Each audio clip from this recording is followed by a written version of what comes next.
Okay, so let's dive into a really unexpected clash from the film world. And look, this isn't your typical beef over box office numbers or some on-set disagreement. Nope. This is a sudden, really sharp, and very public criticism from a legendary director aimed squarely at one of this generation's most respected actors. And it doesn't get much more direct than this. Quentin Tarantino, the guy whose name is basically synonymous with modern cinema, came right out and said this about Paul Dano. He didn't just say he disliked a performance, he called him weak, bad, and even a failure. I mean, wow. And to give you a little more context here, Tarantino wasn't just yelling into the wind. He specifically pointed to Dano's iconic role in There Will Be Blood. Now, according to Tarantino, it was Dano's performance, and only Dano's performance, that stopped that movie from being the greatest film in the world. That's a huge claim. And yeah, that's the question that had everyone just scratching their heads, right? Why Paul Dano? An actor who's known for his incredible dedication, for just disappearing into his roles. The whole attack just felt totally random, completely unprovoked, and honestly, a little weird. So what is really going on here? Well, in the middle of all that confusion, a pretty fascinating psychological analysis started making the rounds.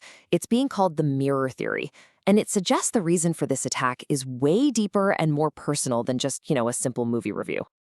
And here's what's so interesting. The idea is completely counterintuitive. The theory goes that Tarantino's harsh words aren't coming from a place of difference, but from a really uncomfortable place of similarity. That when Quentin Tarantino looks at Paul Dano, he actually sees a reflection of himself. And on the surface, you can totally see it.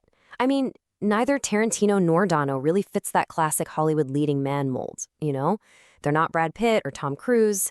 They've both built their entire careers on being these intense, kind of quirky artists who are all about the character work, not so much the classic movie star charm. But, and this is a big but, that's kind of where the similarities stop. Because the really crucial difference between them is how their careers went in totally different directions. And that might just be the motive we're looking for. So to really get this, we have to look at Quentin Tarantino's own career. Not as the director we all know, but as an actor. See, you gotta remember, long before he was this celebrated director, Tarantino's big dream was to be an actor. But by pretty much all accounts, he just didn't find that much success. He really struggled to get roles, and these days, the main person who casts Quentin Tarantino is Quentin Tarantino. And even then, his parts in his own movies are usually the things people criticize the most. Okay, so now let's flip that coin over and look at the other side of this mirror. Let's talk about Paul Dano's journey as an actor. I mean, Paul Dano has been grinding it out since he was a kid. He has consistently shown just how talented he is, taking on some of the most diverse, most difficult roles you can imagine. We're talking about roles that someone like Tarantino could probably only dream of playing. Dano basically built the exact career as a critically acclaimed actor that Tarantino always wanted for himself. And when you put them side by side like this, it all just kind of clicks, doesn't it? Both of them started with the exact same dream, to be a great actor. But the reality? Tarantino became a legendary director, but maybe in his own eyes a failed actor. And Dano became the very thing Tarantino wanted to be, a celebrated actor who gets to take on these incredible roles. So, when you put all these pieces together, the totally out-of-the-blue attack, the strange similarities, and the massively different outcomes of that one shared dream, a pretty powerful motive starts to come into focus. And it all leads us to this one wild question. Is it actually possible that one of the most successful directors of all time is jealous of an actor's success? Well, according to this theory, the answer is a big, flushing yes. So here's the bottom line. Paul Dano isn't just some actor that Tarantino happens to dislike. No, he's the living, breathing embodiment of the artistic life Tarantino could never have. He is the successful version of the dream that Tarantino himself had to give up on.